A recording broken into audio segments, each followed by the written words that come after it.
What's good, everyone? So, Carnival's out the way. Carnival's finished. Some of you are probably suffering from Tabanka, but you'll be over it in a week's time and you'll be back to normal very soon. So, don't stress too much. Carnival will be here again soon. Let's get back to reality. We've got an election coming up very soon in Trinidad. Very, very soon. It hasn't been announced yet, but an election will be announced very soon. And if you've been paying attention to the news, you've seen that politicians are out there fighting for your vote. The UNC, obviously trying to get back into power. The PNM are currently the serving government. Now, irregardless of who was in power, whether it been the UNC or the PNM, I think, well, I don't think, I almost know that things would be pretty much as they are currently now. The only difference is the people in power look after their people. And that's the only real difference. So what you're going to have now in Trinidad is you're going to have UNC politicians, PNM politicians, all attending your address or knocking on your door, and they'd probably be most likely be fighting to get you to vote for them. Now, what's likely to change? Again, nothing, because we've seen this same book repeat itself, or the same playbook, for the last how many years? The PNM have been in charge for 14, 15 years. They took over from the UNC in 2015, I believe, after the UNC won the election in 2010. It was a massively corrupted election, by the way, that the UNC won.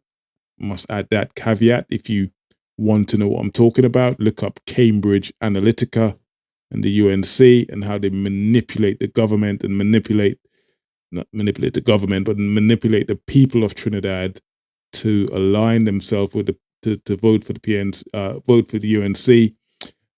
They created fictitious voting booths and created a movement to get people who would normally vote for PNM not to vote for PNM. But I leave that up to you. Look up Cambridge Analytica. They are now defunct. They do not exist, but they practice their methods of election rigging in Trinidad prior to taking that same method to America. Anyway, like I was saying, you'd have a lot of politicians attending your community, your address, now vying for your vote. And what is likely to change? I am optimistic, but in these circumstances, in this scenario, I've seen this playbook enough to know that nothing is going to change, regrettably. In order for you guys, and this is the reason I've started this channel, in order for you guys to do well, to make money, to prosper in Trinidad, you are going to have to start looking after each other, because the government ain't going to do it. They are, for the most part, and yes, of course, there are some good politicians out there, but they are few and far between, very few and far between. So it's incumbent on you to look after yourself. We need to build a community, a group. Trinidad Empowerment Network, I believe, is where it starts. The more people we could get subscribing to this page, this community, the better off we are. The government is not going to do it for you. Like I say, and I keep repeating, they're in it for themselves. They're not doing this for you. Please. I've seen this playbook many, many times. I've lived in the UK for a long time. I've worked in the criminal justice system for a long time. I understand what is going on. I've looked at what's currently happening in Trinidad. Again, we had 630 odd murders last year. We're on, yeah, it may not be as high as it was last year, as we currently at the beginning of the year, last year. The murder rate isn't as high, maybe because we're in a state of emergency, but make no bones about it, make no joke about this. the murder rate is going to be just as high as it was last year. Um, no state of emergency is going to stop what's happening in Trinidad. A state of emergency is a temporary fix for long-term problems that the country faces. It's a temporary fix for long-term problems. And we must do better.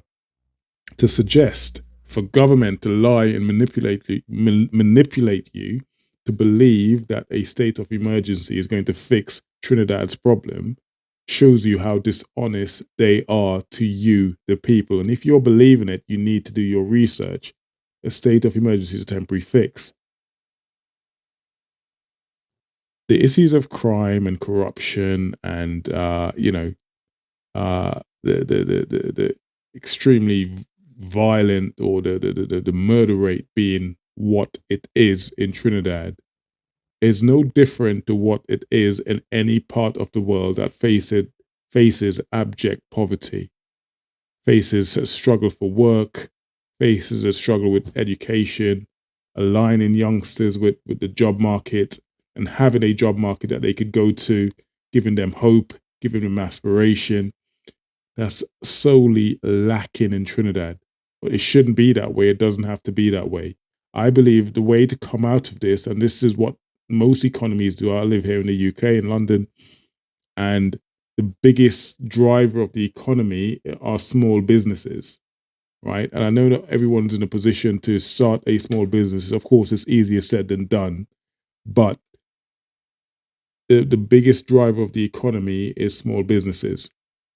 And if you could come up with business ideas or work together as a community, like I say, the government's not going to do it for you.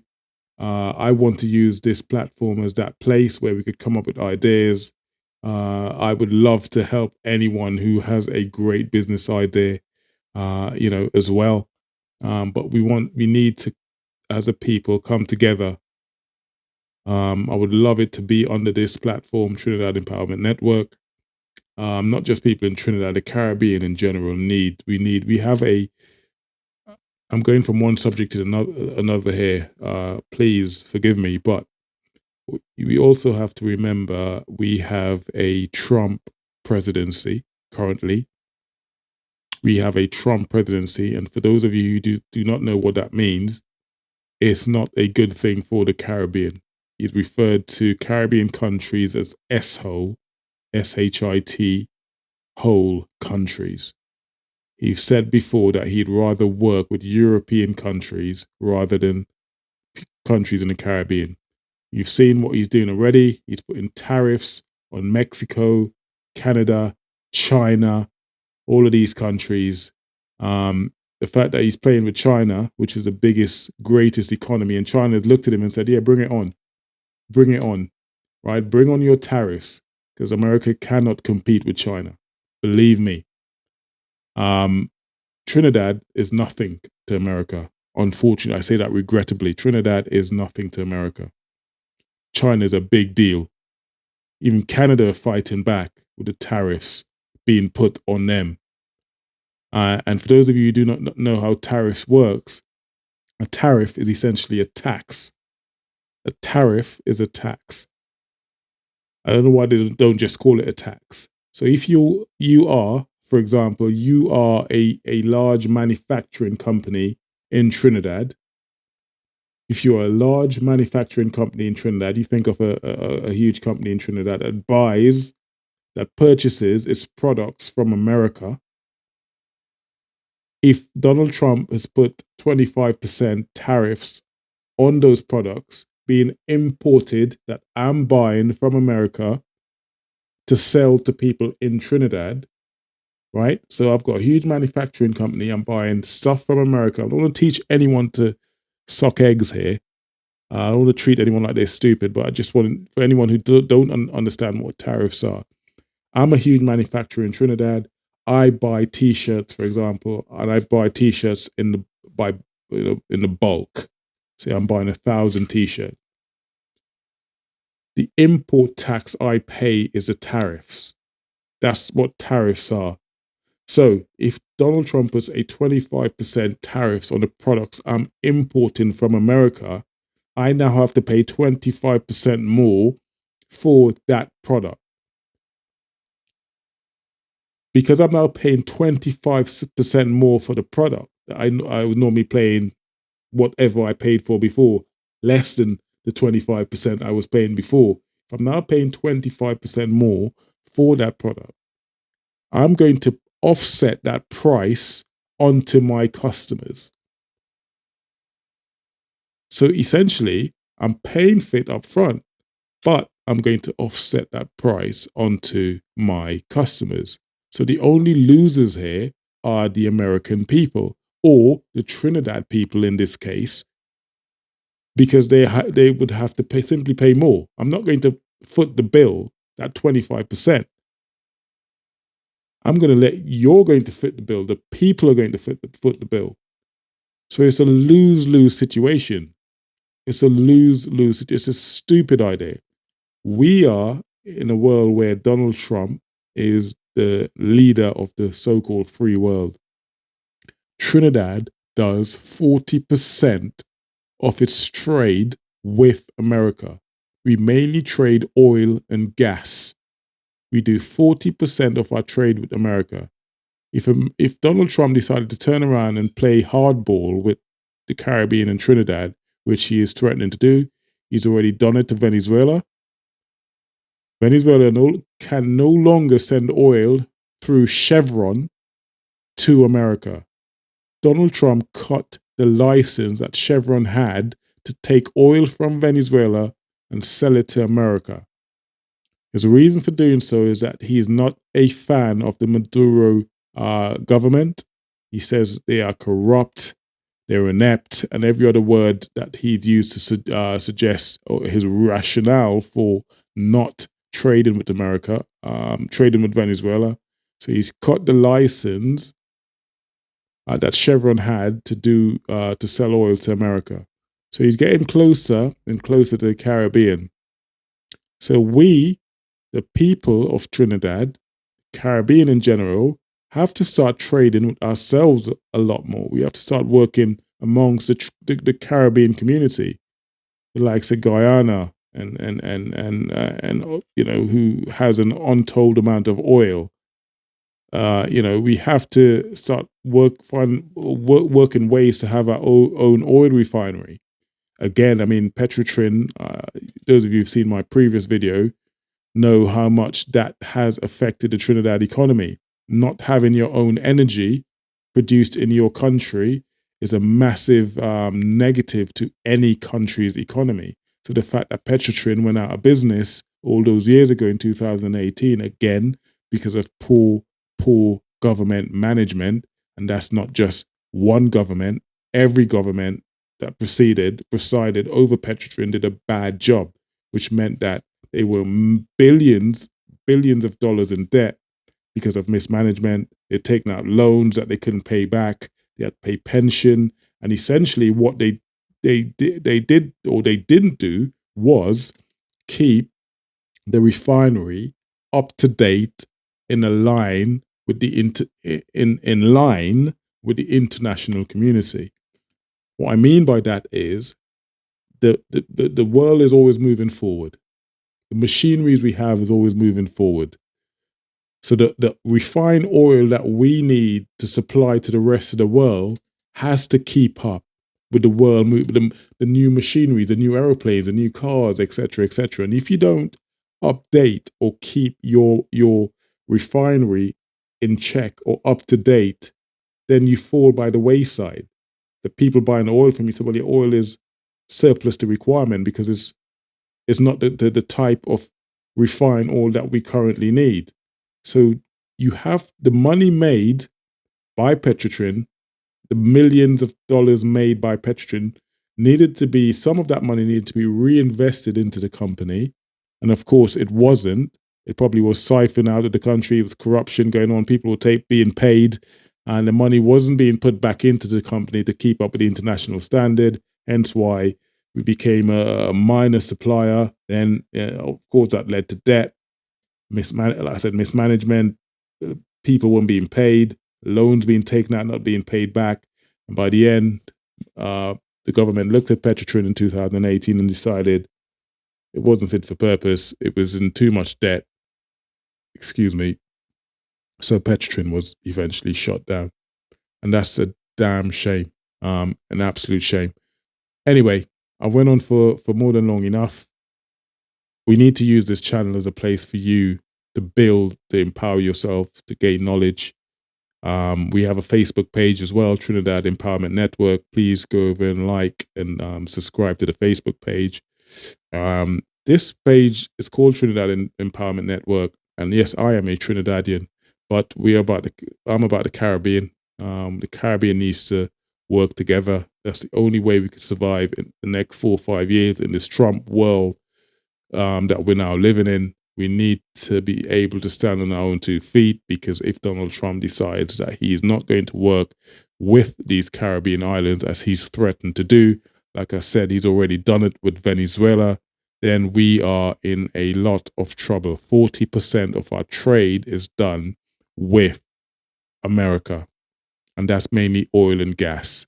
Again, people complaining about not having Forex, foreign exchange, American dollars, is because the economy is weak.